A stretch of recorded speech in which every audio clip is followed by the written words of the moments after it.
Hello, this is part 2, trying to show the operation of this simulator 3D printer.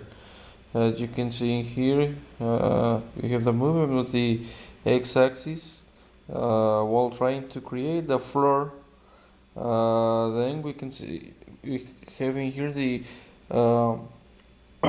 Y motor, which will be simulate this movement by just sliding the paper, trying to create the floor of the box. So as you can see, we have to help in here. Just is not a very good mechanism. Just I'm trying to show how this could be in a real world. You can see is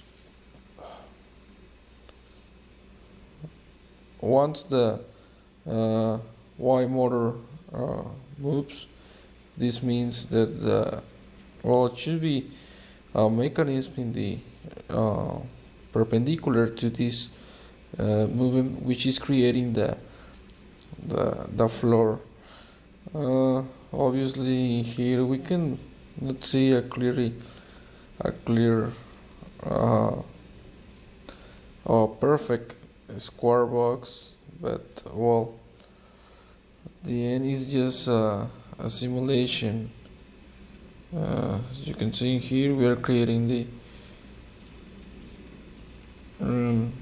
every time that the motoring way move, we are displacing the paper, trying to create this perfect square floor.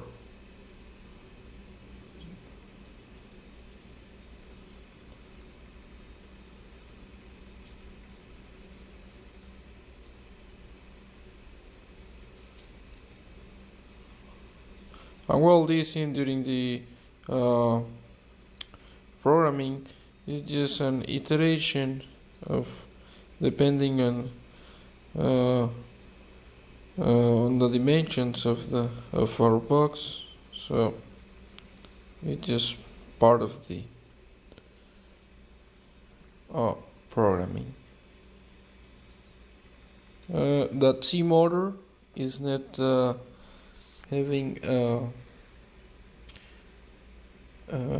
function now. Is just trying to simulate the height of the walls.